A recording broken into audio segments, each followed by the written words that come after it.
Time to abandon ship. Oh no! Here we go.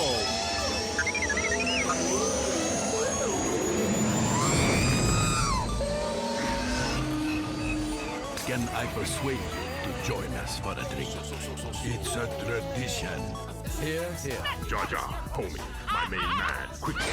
Before the Separatists attack, get into the escape pod. Hey! This is escape, then we're the pod.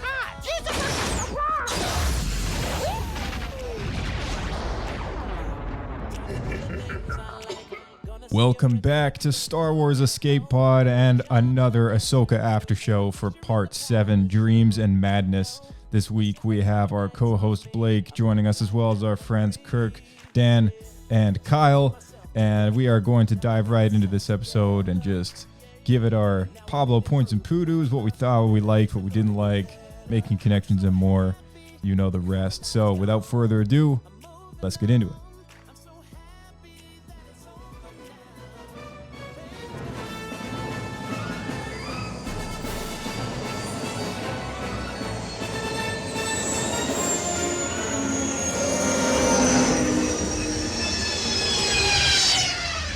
Another happy landing.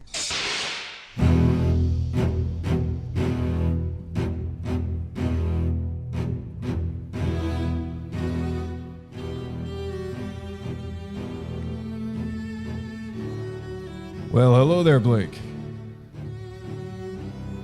Hello there, chut. Warm welcome. Warm welcomes. Warm welcomes. It's been, that's precisely because, that's exactly what Ahsoka and Ezra shared this past week. So That's that true. was cool. I heard a lot of complaining online that didn't happen between Sabine and Ezra as well last week. So Ahsoka had to, one up them this week, I guess. Yeah, exactly. And with us we have Kirk returning from the shadows. Welcome back, Kirk. Hello. It's good to be back.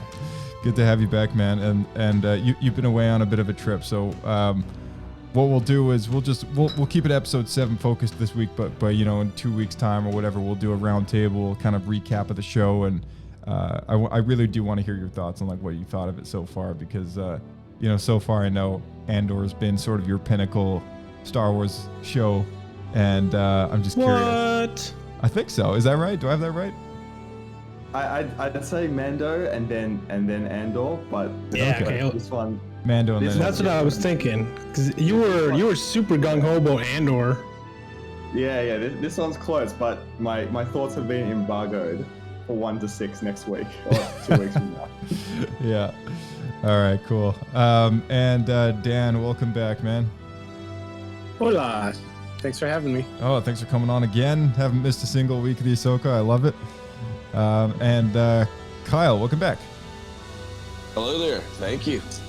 Awesome. Thank you. We got the party going. Hello there. All right, so what I'll do is read a little bit about Part 7, the summary, the plots, and then we could just dive right in. So, Part 7, Dreams and Madness, directed by Agita Vasant Patel, written by Dave Filoni. This episode aired September 26, 2023. On Coruscant, Hera faces a disciplinary hearing, with tribunal members Senator Yono objecting to her reports of the secret Imperial Remnant conspiracy. Facing the punishment of a court-martial, C-3PO arrives just in time and provides the tribunal with a fake authorization by Leia Organa, forcing the court to absolve Hera.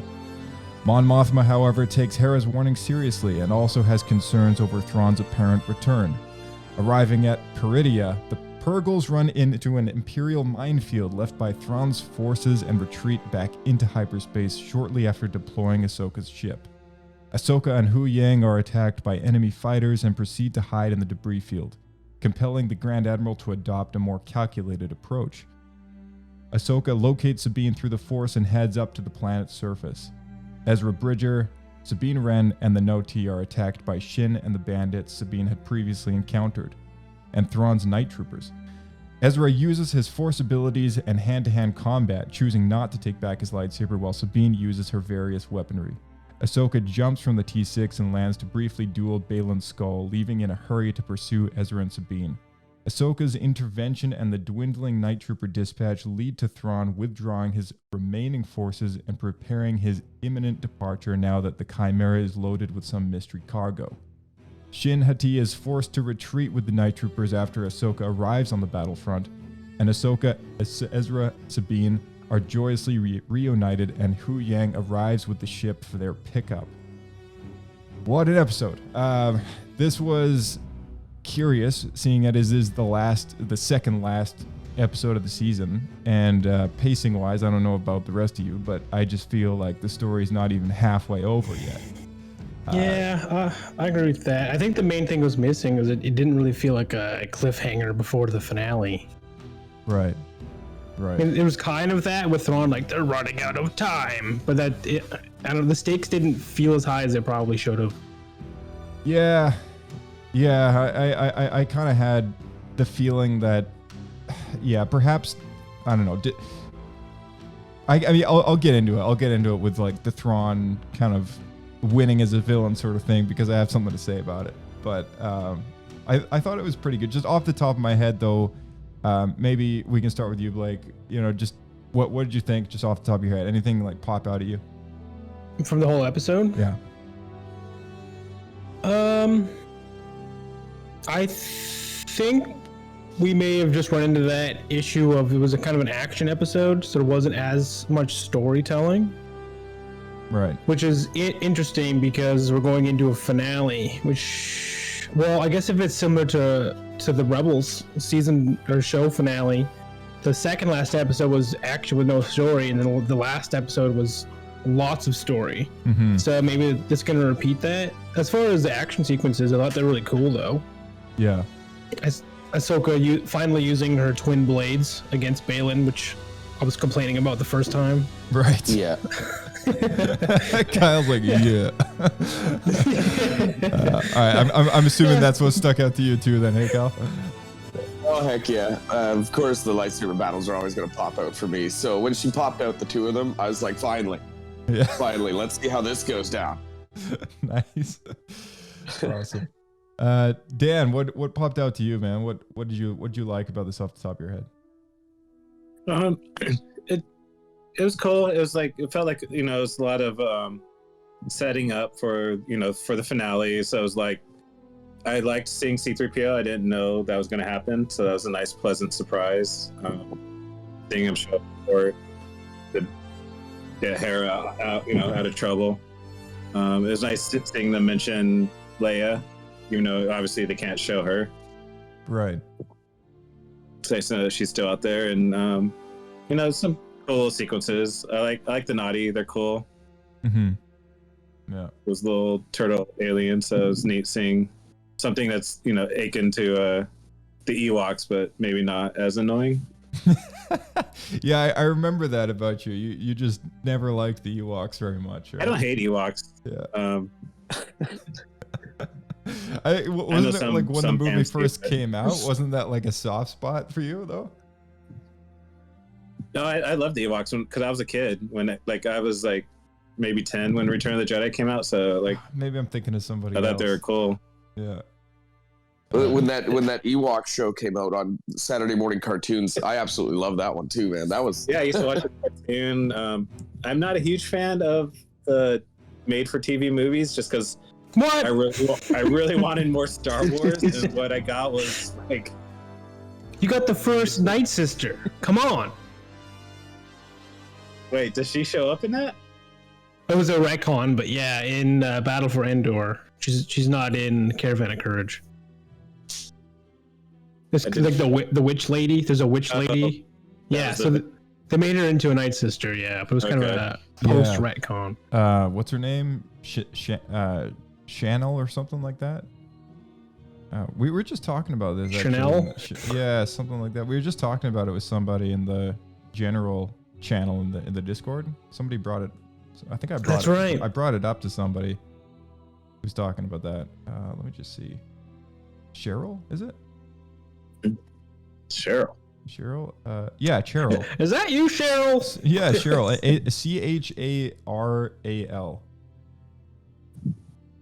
So it's Legends continuity now, but she was sort of retroactively made a Night Sister, kind of like after the fact, when they started to become a thing. It helps fit her in the storyline more, I guess. It does, yeah. Any kind of weird, also like twitchy stuff, yeah.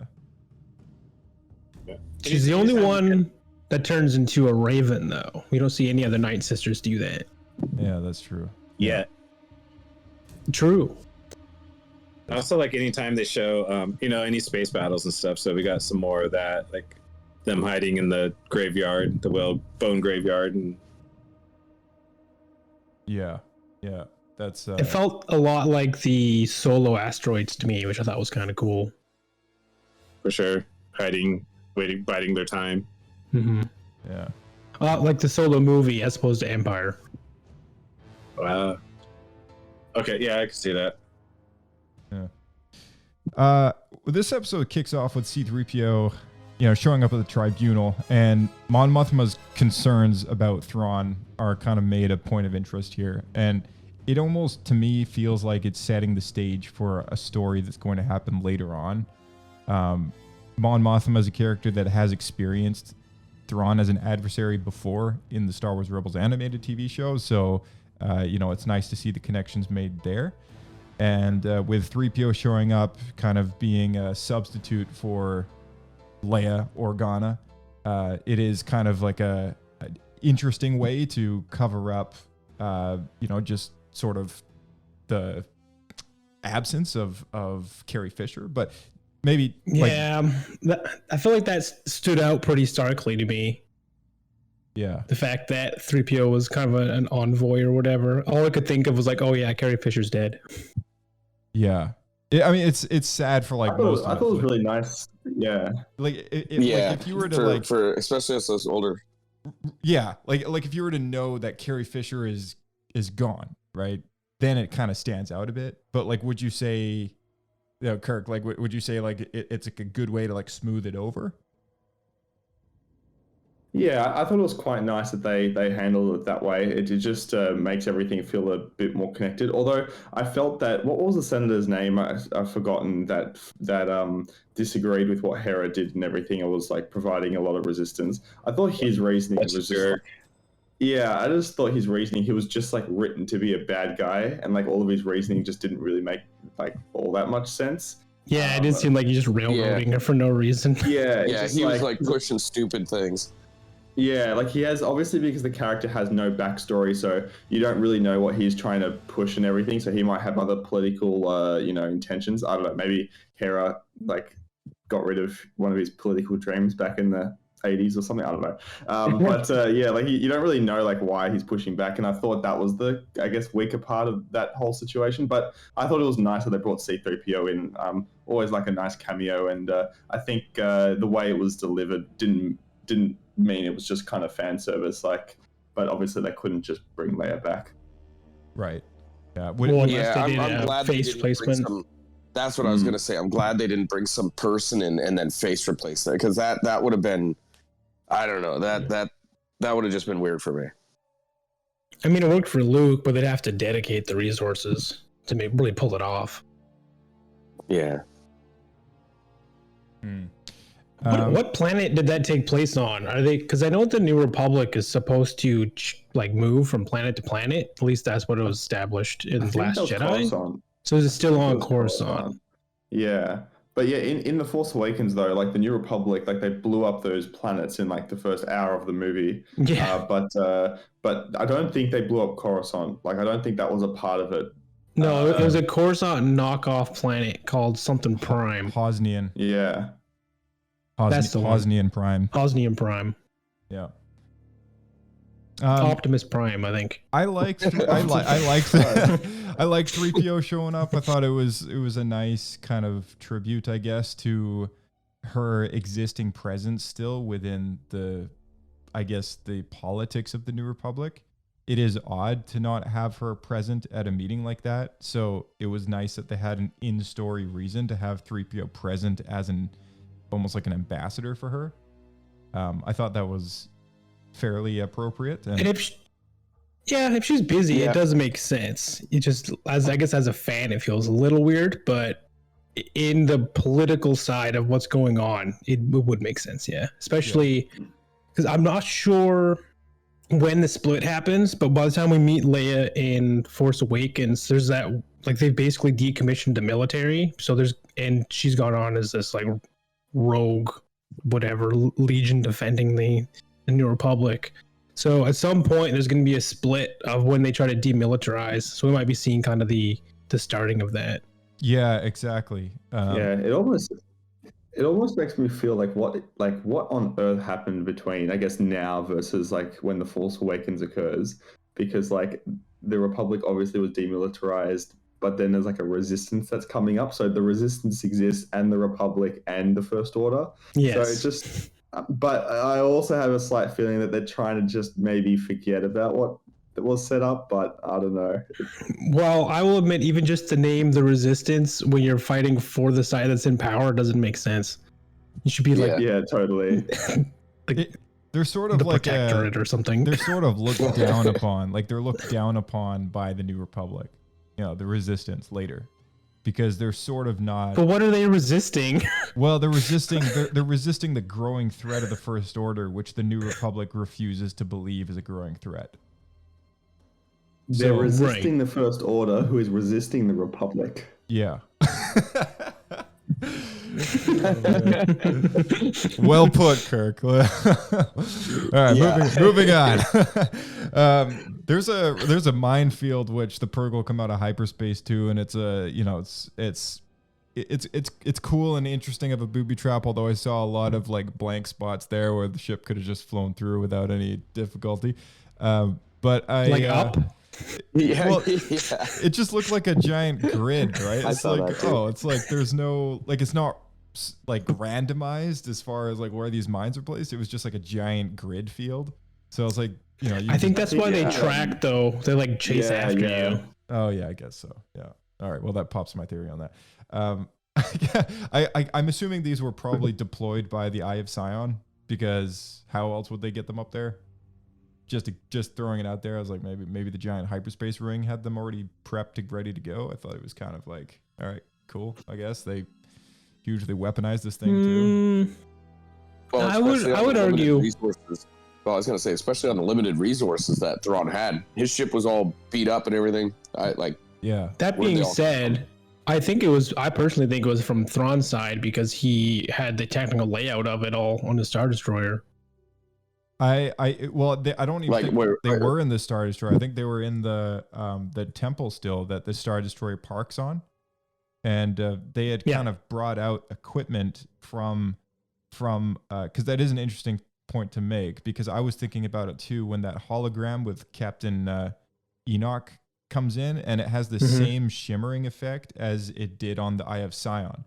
And I was thinking to myself, like, okay, how the heck does Thrawn have this technology like there, right? And it's like, my thoughts were that they probably had some equipment deployed, and that's usually like, if a military sets up an outpost somewhere, maybe Kyle, maybe you can elaborate on that. Like, there's equipment and stuff that is like deployed wherever there's like an outpost set up, and like communications relay, like all the hardware. I was actually in communications, so yes, very much so. Yeah, so it's usually the first thing to go in. Right. So would you say that's kind of the first thing they did when the Star Destroyer parked on the castle? The people like what's her face? Yeah, like, you definitely brought some stuff down with them, right? To kind of make some communication between them and the hyperspace ring. Oh, definitely. They'd have to come down with that stuff. The technology, if they don't have the same technology as what's on that thing, then you have to bring stuff over. It's the same thing that actually happened, where the Canadians' communication system was actually the most high-tech and sophisticated in the world at the time, and we couldn't talk to the Americans. So there was a lot of confusion. So we had to send over stuff for us to be able to talk to. Everybody could talk together. Right. That makes sense. So if the technology advanced enough, they would have to send back tech down to Thrawn, basically. Yeah, that would make a lot more sense. And also, in the time since Thrawn's been gone, the technology has obviously improved. I mean, that that weird shimmering kind of like effect or whatever. It's pretty cool. It's a kind of a new modernized hologram, you know, coming up into view. And I like how it's sort of an in-between between what we see of in the sequel trilogy, where it's like colored and like very lifelike in that big, huge throne room with Snoke. And you know, and what? Well, I think that's like the top of the line, but yeah, but it's getting there, right? It's like all right, yeah. Now it's only like 20 years away instead of like 30 something odd years away. Okay, Ezra's choice. I've seen a lot of people talking about this online, so we have to talk about this. Ezra's choice to not use his lightsaber, and he's got a moment where he pulls a Rey Kylo Vader moment and like catches the lightsaber blade with the Force. I don't know. I'm like, thoughts on him not using his lightsaber, thoughts on his Force ability there. Anybody? I thought I think he's gone 10 years or so since we last saw him. And he'd only been training 4 years with Kanan with the lightsaber, maybe a little bit with Ahsoka and Rebels.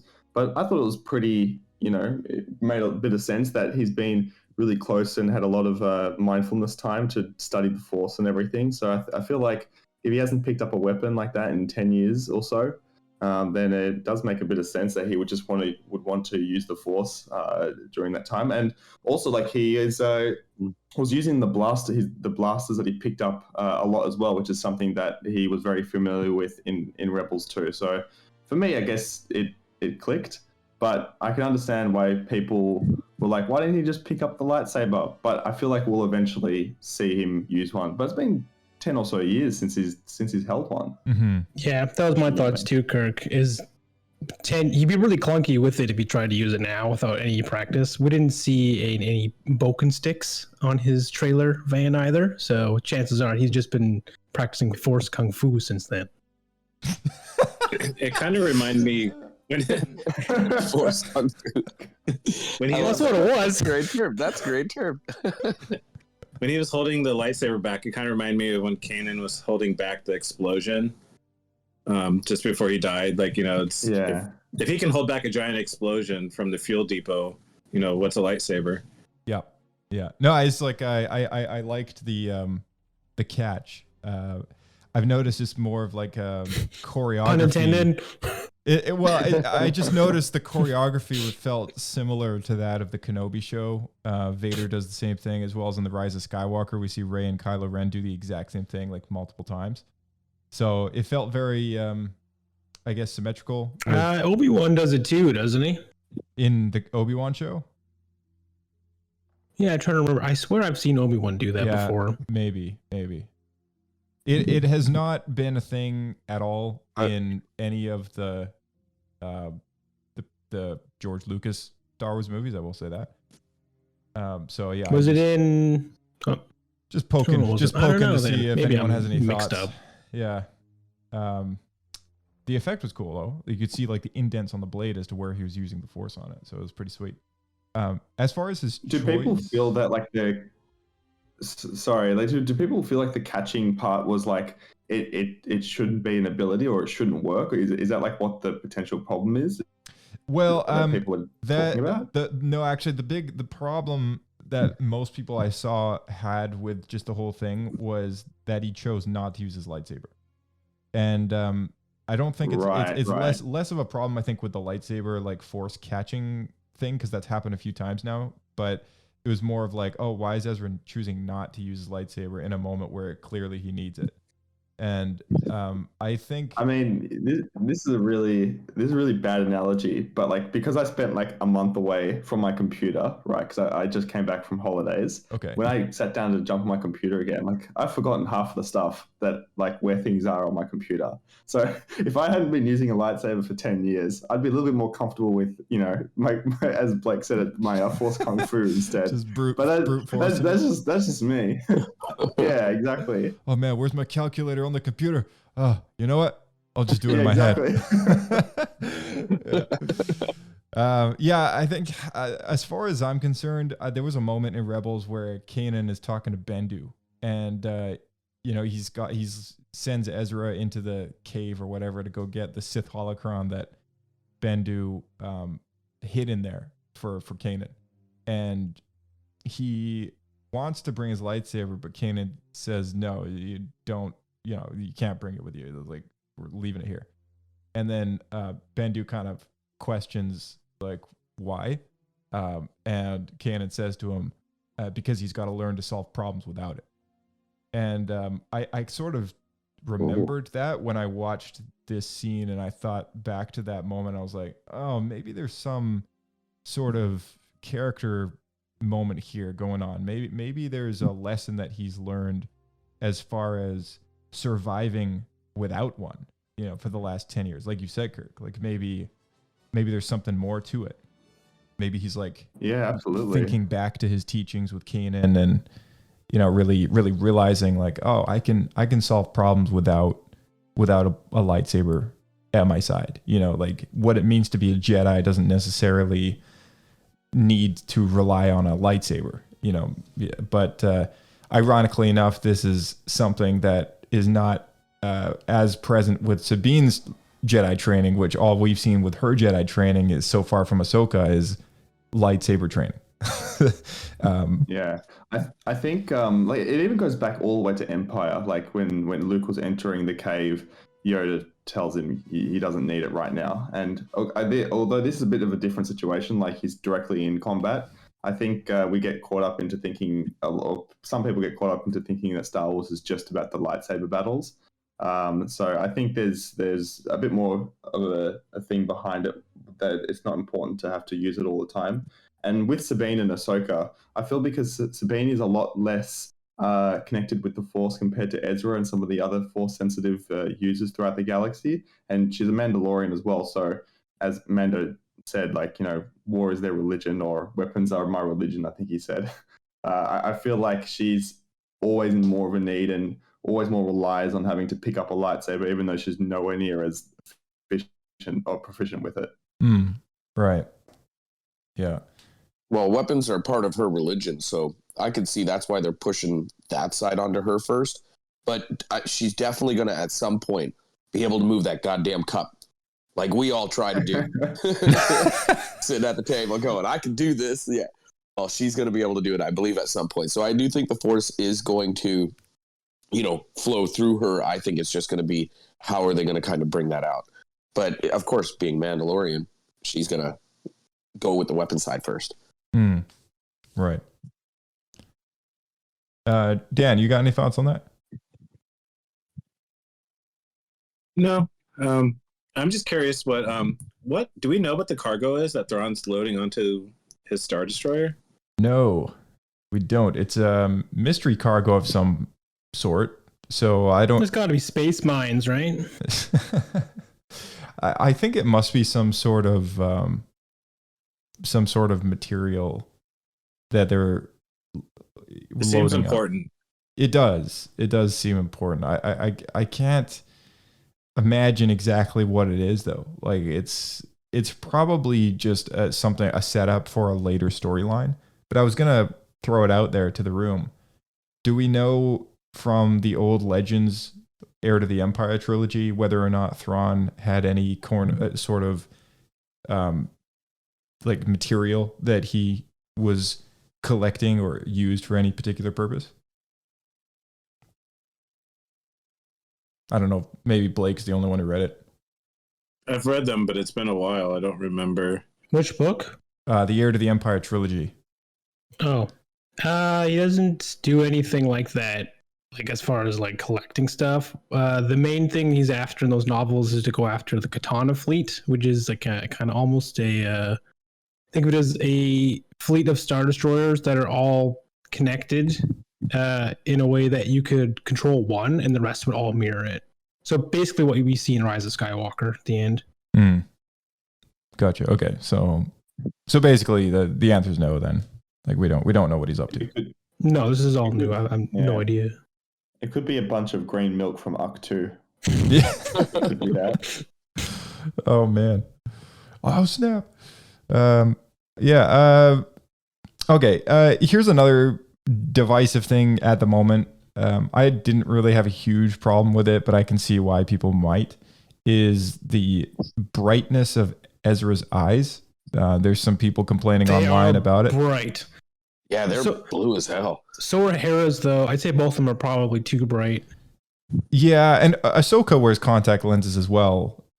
So like, I just wanted to kind of throw it out there to anyone who might have an issue with this, as I'm going to throw it into the genre of complaints that I have with Cad Bane and any other animation to live action adaptation, because that is just a flaw of contact lenses. You know, I guess maybe it's really hard to get a color that looks natural, but also mimics the animated version really well. Like, I don't really know.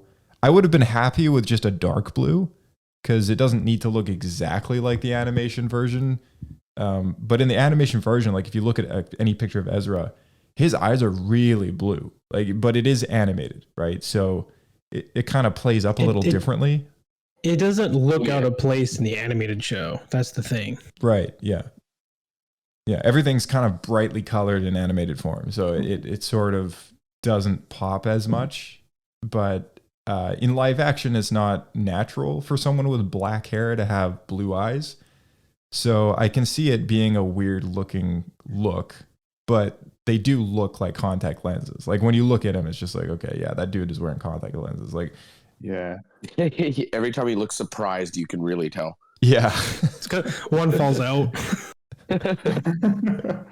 I think because I think similar to how Ahsoka's I think it's her Leku is the head tails, Mandalorian. Yeah, that's Leku. right. Yeah, in season 2, episode 5 of Mandalorian, I think they were too short, and then afterwards they updated them based off feedback online. I think that's going to be a similar situation here. They've obviously probably gone a little bit too far with how blue his eyes are. And I think even with someone with blue eyes, I don't think I've ever seen somebody in real life with eyes that blue. So I feel like they'll probably dial it back, and it may have just been a bit over the top. Or maybe he's been sniffing a lot of spice, I guess, and he's been reading the Dune novels. It's either that, or I don't know what's going on. The spice must flow. Yeah. Here's like, hold on. Before we move on, I figured it out. It wasn't Obi-Wan who I saw block the saber. The first time I saw it was actually on the Old Republic MMO trailer, Hope. That's the first time I'd ever seen a Jedi block saber with using the Force. That was 12 years ago. That's why I could barely put it together. I found it. So if anyone's listening is wondering what the heck I was talking about, it was that. Oh, is that the trailer that they just took down recently, like off YouTube? No, it's on YouTube right now. I just opened it. It's under SW, the Old Republic channel. Yeah, no, Kirk, you were talking about the more recent, the Old Republic, Knights of the Old Republic remake. They recently took that trailer down, right? Oh, I have to rewatch what you're saying there, Blake, then. I think, just like completely off subject. I'll share a link. Completely off subject, though. Like, you've brought up a very noteworthy recent news story, Kirk, is for the last 2.5 years, I think it's been, there was supposed to be a PlayStation 5 remake or something, like a next-gen remake of Knights of the Old Republic. And there was a CG trailer made with Revan kind of coming out of the shadows and lighting up his lightsabers and stuff. And it was called Knights of the Old Republic Remake. And I think it's that trailer that they took offline. So there's some worry as to whether or not that game is going to see the light of day anymore. The latest rumor I saw was a new studio is going to take it on, but I have no idea if that's true. Because I guess they fired the whole staff of the leading from the original group. I think what happened was, according to this article I read, so grain of salt, whatever. They did a demo, and EA or whoever it was just wasn't impressed, so they called it. Yeah, I'm not entirely surprised, to be honest. When I saw that this game was going to be remade, I didn't have crazy high hopes that it would be finished. This happens a lot in the Star Wars game community. There's a lot of games that they announce and then it just never comes to be. So it is what it is. I got to throw it out there. The casting for Ezra is great. Like, Aman Efstani, however I say his last name there, he is so good at portraying Ezra 10 years or 9 years older, whatever it is it's been, and it's amazing. Does anyone else just like kind of stare at this guy and go like, whoa, like we're so lucky? Or like, does anyone have a problem with the casting? I don't know. I just want to hear some opinions around if anyone has any. No, I thought they nailed it. We talked about this last episode when we met him. He looks like a spitting image of what Ezra's father looked like in the animated series. So it's kind of crazy. It looks like what I would have expected him to look like growing up is exactly what they did. Pretty nuts. Crazy. Yeah, I think the casting is great through the thing. Yeah. Yeah, he looks awesome. I was watching this episode with a buddy of mine who's not present tonight, but he's been on in other weeks, Nick. There was one scene where there was a bunch of raiders sort of on the backs of the Howlers reaching the edge of a hilltop, and he probably would have wanted to point this out, but it was very Hobbit-like, very reminiscent of a scene in The Hobbit where all the orcs are riding their big, things around. Yeah, I thought that. When I was watching that, I was like, holy crap, that literally looked like Lord of the Rings. Right? Yeah, it was very reminiscent. You have Ahsoka the White, like. Yeah, you got Ahsoka the White in there. You got, a bunch of bandits and stuff riding orc-like dog things. Like, what are those things called in The Hobbit? Those wargs. Wargs, yeah. Yeah, wargs. Are the naughty the hobbits? The trailer park version of hobbits. I mean, hey, if anyone's seen Rings of Power, it's pretty much hobbits. Yeah, like like the hobbits are migrating around on their caravan in Rings of Power. So yeah, very reminiscent of that. Second duel between Ahsoka and Balin. Kyle, I mean, you have something to say about the dual lightsabers, I'm sure. Oh, I love when she busts them out on him, and it's something that you can tell from her style that is definitely her forte, and it's something for more attacking. So you can see that Balin is all about hard defense in that, with a strong force attack and stuff and everything. And for her, you can see that she's just it's quick strikes, trying to get in there. And the defense is a little lower when you're using two like that. So you can see that his strength in his attack with a single attack, and her strengths are in multiple quick attacks. But it was really fun to watch that one.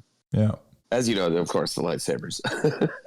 I was a little surprised how it wrapped up because, it was interesting to me that she's like, I don't need to fight you, and then she just kind of runs away, and I was like, oh, I never really thought about that either. I don't know. What's that over there? And just runs away. Yeah. I was like, what? Oh man. Yeah. No, that was good. How she did use that cover to just go, you know what? Screw you, buddy. I'm out. Like I don't really need to fight you. But yeah, I love how she just took off like that. Yeah. It was a nice retort. Did she learn that lesson from Anakin? Like, yeah, wasn't that part of the flashback? Was like, knowing what you're fighting for, and yeah, well, also just living to fight another fight, I guess, because she was ready to just give up on life. It's just like it's just like he wanted to teach her the lesson, like you either live or die. And Balin says to her, "You can't defeat me." So I don't know if that's them telling us as an audience, like, okay, he's too good for her to take down, right? Like maybe we've come across an adversary that Ahsoka just can't beat.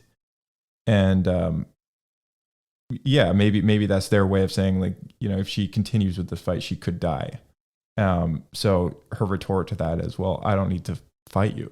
And then she just kind of runs away. It's like, all right. Yeah, I feel it was definitely more so too, she had the sign that she was needed elsewhere, and she remembered what she was fighting for in that fight with Balin. Like, he was just sitting on top of the hill, like doing absolutely nothing. And then she realized, oh wait, I'm supposed to be helping my buddies that are potentially losing a battle down there. And then she did in the end end up stopping Ezra and Sabine getting shot down because she intervened quickly. So that was my interpretation of the end of that fight. But I also don't really know what Balin is up to at this stage. Like, he just told Shin Hati to go down, and he would just stand and watch. Like what is he doing? Yeah, there seemed like a splitting of ways there. It seemed like from what I got from their conversation was he sees her drive or her ambition is just leading her in a different direction than what he's doing. So he's like, go join the Empire, join them, do all this. I'm gonna go do my own thing that you clearly have no interest in following. Well, remember in the last episode, he was talking about there's a power here, right? Like, maybe he wants all that to himself. He can see that she's really dark side. So go off and go kill these people. I'm going to go get this power. Because remember how we talked about the idea of the Jedi and everything like that, and he wants to just end the struggle between both sides. Maybe he's like, okay, you just go off and do that. You're not ready to go and do this special power that I know that's on this planet. You're not ready for it. Maybe she's too young, naive, and like battle ready. Go, child. Have a good death. She definitely looked like he betrayed her, though, when he like didn't go with her. She's like, really? Yeah. Yeah, that was kind of weird, wasn't it? And then the way that things ended for her, she kind of just runs off, and it's like, dude, like, what does she do now? Like, I don't really know. There's also interaction between that and Thrawn, because Thrawn specifically says, like, let's see how Balin is making out, referring to them going after Ezra and Sabine. And he didn't go. So that means Thrawn has no idea that Balin has his own agenda. You know what really bothers me is, I mean, knowing that Ray Stevenson has sadly passed away, that it feels to me as if they've only just begun a plot line for this character. And I feel like definitely like they're setting him up. Yeah. The big bad. Maybe season 2. And unfortunately, that's probably, that's not going to happen now unless they recast him. Right. That's sort of the downside, right? Because like if they recast him, I mean, I who's going to play that character that good? Yeah, exactly. Yeah, exactly. I mean, he's so much gravity to that character. What if they Doctor Who him? The last episode, he like morphs into another person. I gotta say, I'm more into Balin than I am Thrawn in this season. Like, it's like he's such a character. Yeah. Like, that's a good point. Actually, it's just the acting is so well done. You can't not just be impressed. Kind of overshadows Thrawn a bit. Yeah, I might be I might be controversial here, but I kind of feel like Thrawn is a really, like, at least in this show and maybe in a bit in Rebels, he's actually not that good of a battle strategist. He's just really good at just like rewording the situation in a way that he thought of it all Kirk, along. This is exactly what I was gonna bring up. Yeah, he's just like, I actually gave them less time and they've run out of time. I'm like, yeah, as if you thought that like they were gonna win that battle and then you finished loading your cargo. Like, come on, man. Yeah, no, this is thank you for bringing this up, because like I'm glad I'm not the only one who had a problem with this, because Thrawn is such a fan favorite character. I don't want to throw any like dirt at the character or anything like that, and he's casted so perfectly and everything, but yeah, I couldn't help but notice they pulled another Star Wars Rebels moment in this episode where, it's just like, oh yeah, all the stormtroopers, they're dead, and, we've lost the battle. Like, what are we going to do? And he's like, these are acceptable losses, seeing as Balin was not there, but we have in fact won the battle, as we have just been given more time to load up my stuff. I was like, oh, that's great. Yeah, it's great. Okay, oh, sure. Yeah, just rework it into your victory. It's like, yeah, great. He's the ultimate politician. He spends it. I planned this all along. That's the true voice of his like the fascism or whatever it is that you want to call it behind the Empire, where it's like, no matter if I lose, I still win. Things are proceeding precisely as I have foreseen. Yeah, I guess though, like in truth of the matter is though, like he did that's all he's ever wanted. He just wants to get out of there, right? So like, I guess so long as they don't blow up the Eye of Sion, like he's kind of won in a way because his ride has arrived, right? So like he can now get the heck out of there. And it is funny though, that, like following up from Rebels going to this, it feels like, because I know they tried really hard to not make him the villain of the week Grievous issue, where he just feels like this fumbling villain. Mm-hmm. But it does almost feel a little bit towards the end where it's like, well, no matter, leave them anyway. Kind of the, I'll get you, Tenacious D kind of moment. Oh man. I honestly think that what I want. And firstly, I do say all that, not thinking that the Mads Mikkelsen is not doing a good job. Like I think he's doing an amazing job. I really like the character, and I do like how he's being played. I just think the writing is obviously not coming across in a way that shows him as a good battle strategist, but more of a guy that just accepts a loss, but then tells everyone that he planned it. But I really think Thrawn needs to do something like properly evil, like just execute somebody or do something really just horrible. That's not Thrawn though. Thrawn's not evil. He's clever and cold and cunning. So he needs to do something unique and unexpected, but is it necessarily like cruel for cruelty's sake? Yeah, he's not like Vader. He'll just murder somebody. He's like calculated, more big picture. Okay, scratch that then. Maybe I'm looking for him to do actually something smart then, because everything he's done so far, in this show at least, I don't feel has been, that crazy. Yeah, it's gonna be the cargo, whatever that. Yeah, is gonna be his big gambit. Yeah. Well, I'm gonna agree with Kirk. Like, he hasn't really done anything incredibly Thrawn, or like he hasn't done anything really. Just loaded up a ship and sent some people out to go fight. He's a great moving guy. I'm gonna toss it up to, he's got very little sort of to work with other than what has come to him. And his ultimate goal is to bring all that, whatever it is, with him and get the heck out of Peridia, right? So as far as we know, that's going to happen, right? Like he's kind of confirmed to us, okay, yeah, I'm getting out of here. And in a sense, he's kind of obtained his objective, right? So I guess like we'll have to wait and see whether or not that happens, of course. But I guess there are losses in war, but yeah, it isn't like the most notable victory. I think what I would like to see, along with so many other people, is him to really just come in and just wreck the New Republic. Just rip them a new one, and we get a story where he is now the biggest baddie out there, and the guy that they have to take down and deal with for the New Republic to continue working and to be a success, because it's still such a fragile system. So I guess maybe that'll lead into the sequels. Like maybe that'll lead into the whole First Order thing. We know that the First Order controls like a section of the galaxy at the start of The Force Awakens. So like this is a plot line that gets built up prior to the sequels as much as it does at the beginning of The Force Awakens when they decide to blow up Hosnian Prime. There's another things like when did the Republic decide to migrate to Hosnian Prime instead of Coruscant, right? Like, remember what they're doing there is like a cycle. So it's like every 6 months or whatever, they go to a different planet, and that way all the power isn't in one location. So it's like a Parliament moves, from planet to planet. He just happened to be on Hosnian Prime during The Force Awakens.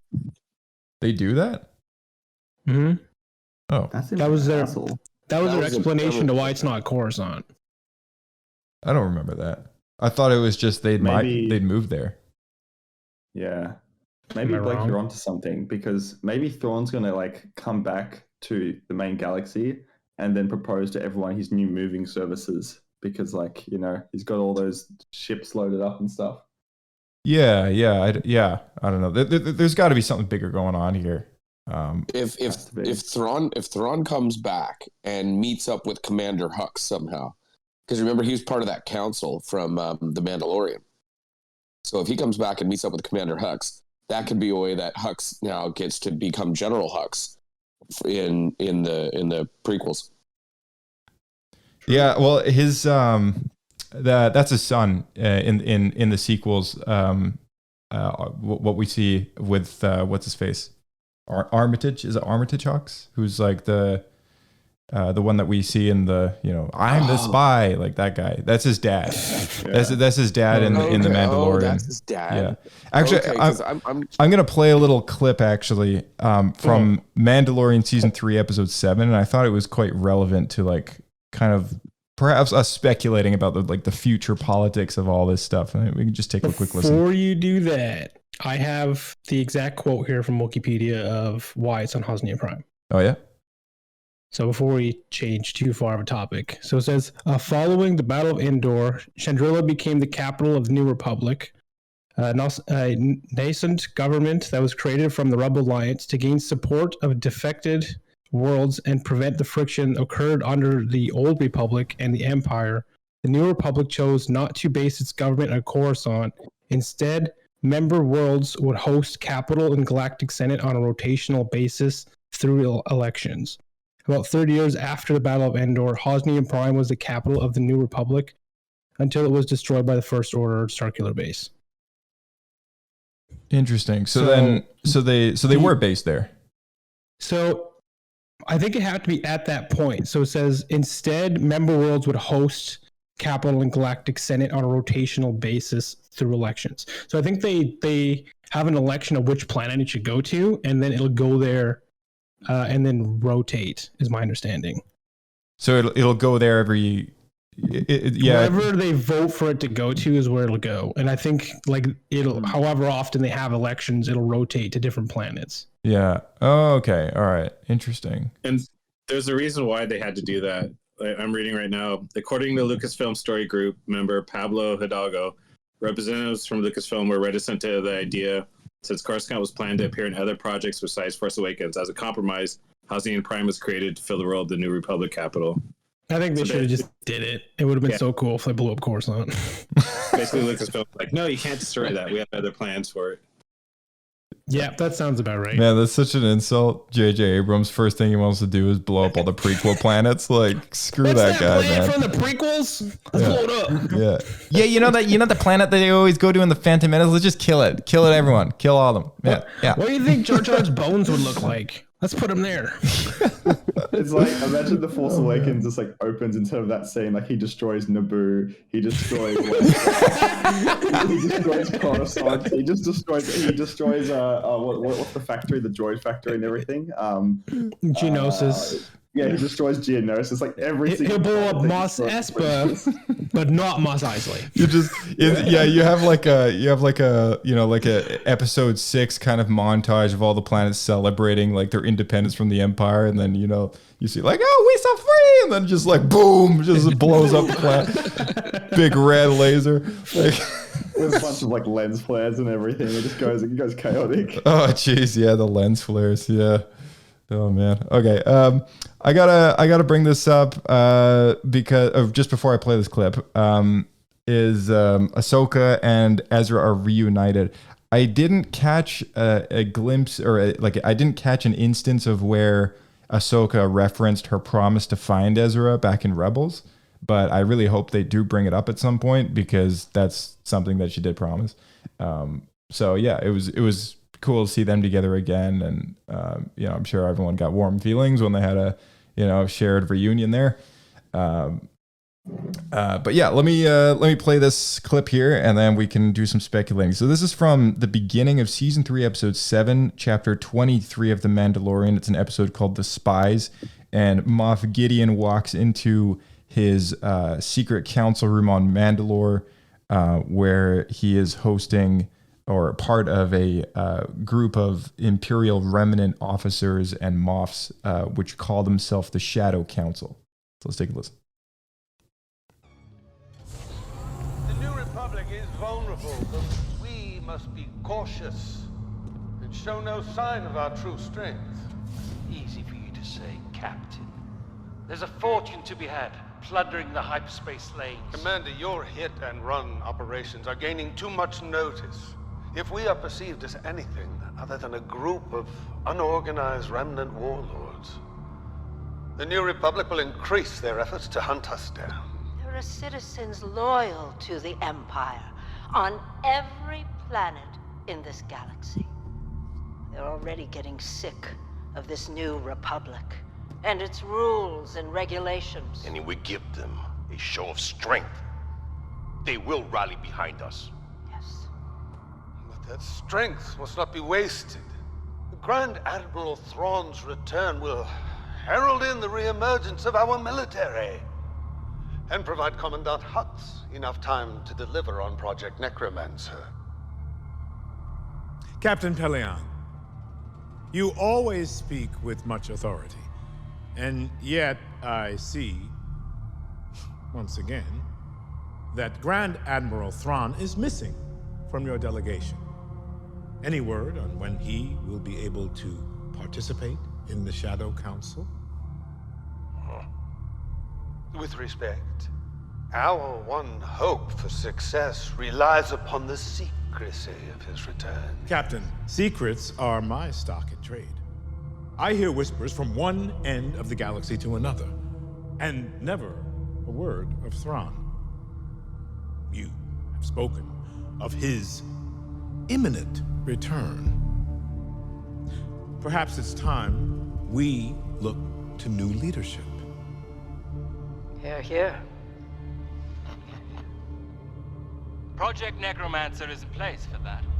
Yes, Commandant. What has become of Dr. Pershing and the research you promised us? Dr. Pershing was captured by the New Republic. His research is lost. For now, at least. I also hear whispers, Gideon. You held Pershing and were attempting your own experiments on Navarro. The creation of clones is your obsession, not mine. I account for what goes on in my sector, no more, no less. The same can be said of every member of this council. Yes. Of course. That's right, yes. And yet, we individually scrape and claw resources, awaiting the grand plan to take shape, while you and Pelion amass countless resources and equipment which should be shared. We already received your request. 3 Praetorian guards. Sounds like someone is concerned about an assassination attempt. And he thinks I'm being the flashy one. And reinforcements for your TIE Interceptor squadron. And bombers. Yes, I see. And what is your security concern? Mandalorians. What? They continue to be an issue? They do. I am increasingly confident that they are preparing to retake their home world of Mandalore. A resurgent in Mandalore would hamper our efforts. Which is why we need to stamp them out now. Yes.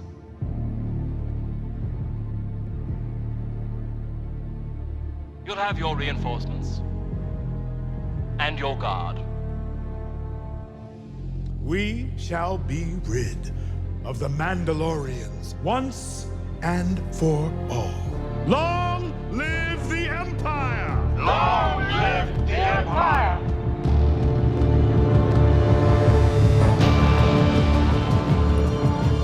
All right, there you go. Interesting. I haven't heard that in a while. So it definitely makes me wonder how they're planning ahead for Thrawn. Maybe what he would want to do without any contact with him whatsoever. Yeah. Well, that's after he. We're assuming. Is he? Oh, okay. So what's the timing on this then? This show is supposed to overlap Ahsoka. Mandalorian, that is. Mandalorian is supposed to overlap Ahsoka. The third season of Mando. It's the same timeline, yeah.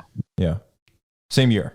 So they did mention the attack in this episode right at the start, like the outcome of Moff Gideon losing the battle on Mandalore. I'm pretty sure it was mentioned, wasn't it? Yeah, in the Ahsoka episode.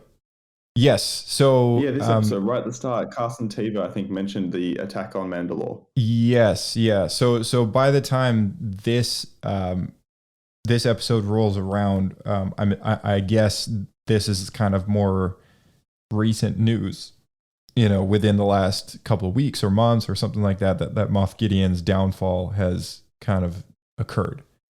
And so this episode occurred just before the audio that we just heard just occurred before this episode. Right. Ahsoka. Right. Yeah.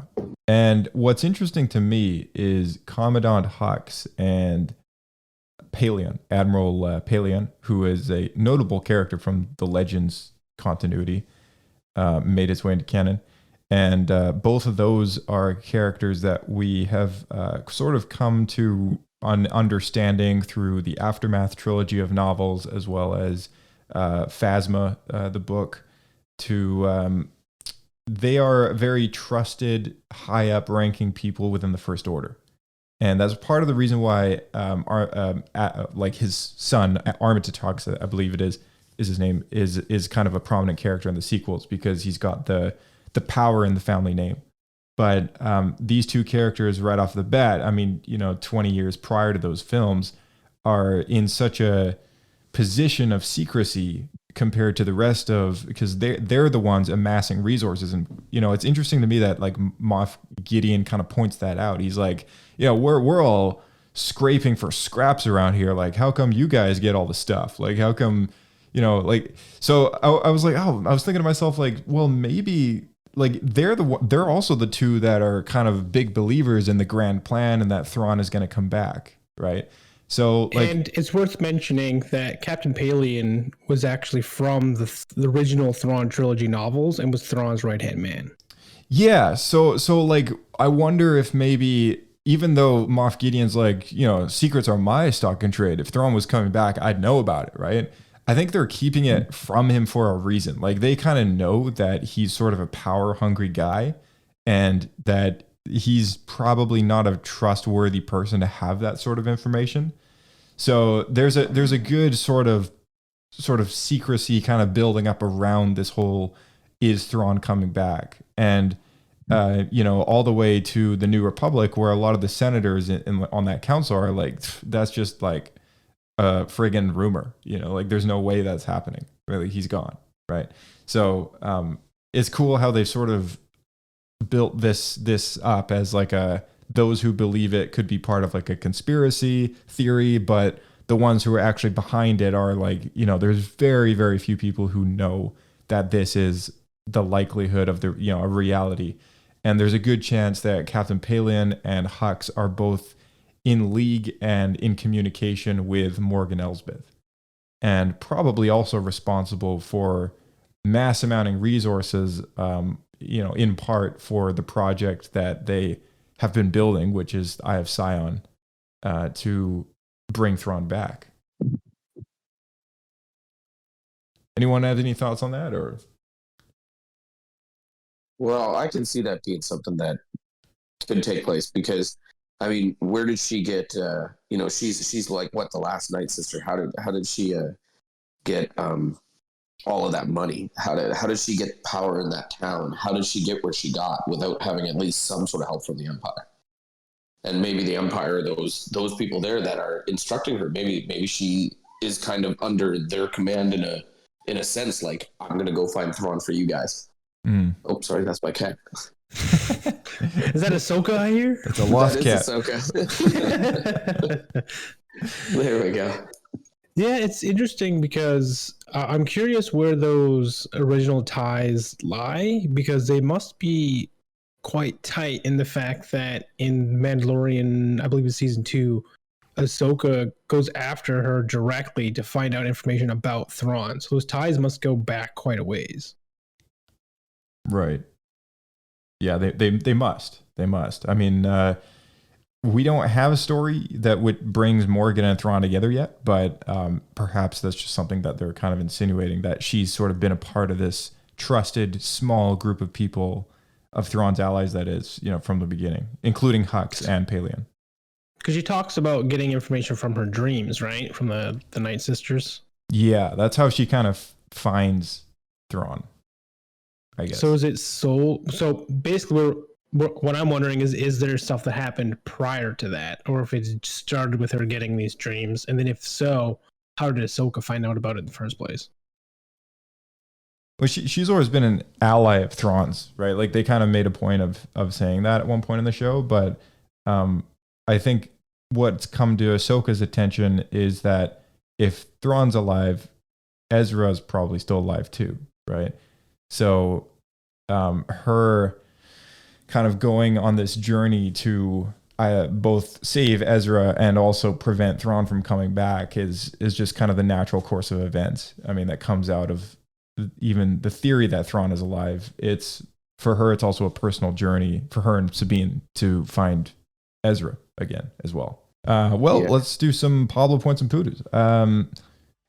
Maybe Blake, you can kick us off. What'd you think about this one? Well, before we get into that, I just want to quickly say that when Ahsoka offered to have Shin join her, then she ran away. She ran away very nonchalantly and made me laugh. She's like a light jog in the other direction. Yeah. All right, guess I'm done here. Yeah. Yeah, man. It was a serious moment. And then I just felt like it had pretty good comedic timing. Anyway. Get her steps in, man. Right? I would say I enjoyed it overall. It definitely stepped down from last week's episode. I was really intrigued at the beginning. We didn't even talk about it. I was really intrigued that Ahsoka has these recordings of Anakin that are like from the Clone Wars of him giving training instructions, which I thought was super cool. In fact, there's up to 20 of them that we could potentially see at some point. Some more Hayden is always a good thing. Yeah. It's hard to gauge, just because, as we said, this is really leading into the following episode. So this is a stepping stone episode in regards to that. So I'm going to give it, say, 1.7 Pablo points. All right, cool. Dan, what about you? I give it a 2. It definitely wasn't as good as the previous 2 episodes, but it still had some cool stuff. It's always good to see Ezra, so I feel like it was a solid 2. Awesome. All right, Kyle. Well, the episode was kind of slow for me and everything like that. I did like the, of course, the lightsaber fight. Seeing C-3PO was really cool. I got to meet Anthony Daniels, so that was kind of cool to see him, see C-3PO and stuff. So, again, it wasn't as exciting as I thought it was going to be, especially after the last episode. So yeah, I'm literally at like a 1.5 for this. Yeah. All right. And Kirk? I think for me, given that we're at 7 of 8 episodes, and if I look back at Mandalorian season 1, like we had the cliffhanger and we knew where the last episode was going. Same with season 2, we knew it was going to be like the final battle against him and Moff Gideon. And then looking at Kenobi, like we knew that we were going to be getting the Darth Vader Kenobi fight, and we could tell the season was coming to an end. I feel like this episode needs, I feel like we're only like 75% of the way through the season.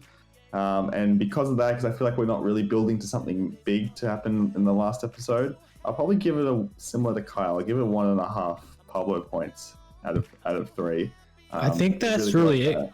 Yeah, you really nailed it, Kirk. Like the fact that this is the semi finale, like this should be the Christmas Eve of the season, and it's just it didn't feel like it's leading up to anything really. Like if they would have just did it from like episode, the last one into the last episode that just plays into the one that's going to happen, then I feel a little more excited because there was such a cliffhanger on the last one. This one, it was just nothing. Yeah, I genuinely feel this is like Andor. Like, sorry, not like Andor, but like this should be episode like 7 of 12. I really feel, rather than episode 7 of 8. So yeah, we'll see what happens. Although I think, wait, was it this episode with Hayden Christensen, like the little training scene at the start? Yes. I did like that. That was nice. But yeah, 1.5 for me. Yeah. All right, awesome. I'm gonna give it a 1. And just so anyone knows, because I skipped over it, is a scale of 7. So 3 Pablo Poodos is the worst of the worst. Moving on from there, you got 2 Pablo Poodos, 1 Pablo Poodo, and a Bendu is a 50% score. And then you got 1, 2, and 3 Pablo points, 3 being the best of the best of the best. So 1 and beyond, I figure it's good and better. So I feel like we're all sitting in a pretty positive range still. It's not the best of the best, but it's not like terrible. But yeah, I do agree with a lot of that. And, I'm hoping that maybe episode 8 does somewhat resolve, I guess, a lot of what we have going on inside. And perhaps, a little bit more is revealed as to how the story is going to continue on. There's also a good likelihood that the Dave Filoni New Republic movie could, take the story from the finale of Ahsoka and carry on into the live action big screen universe. Going to the theater every couple of years.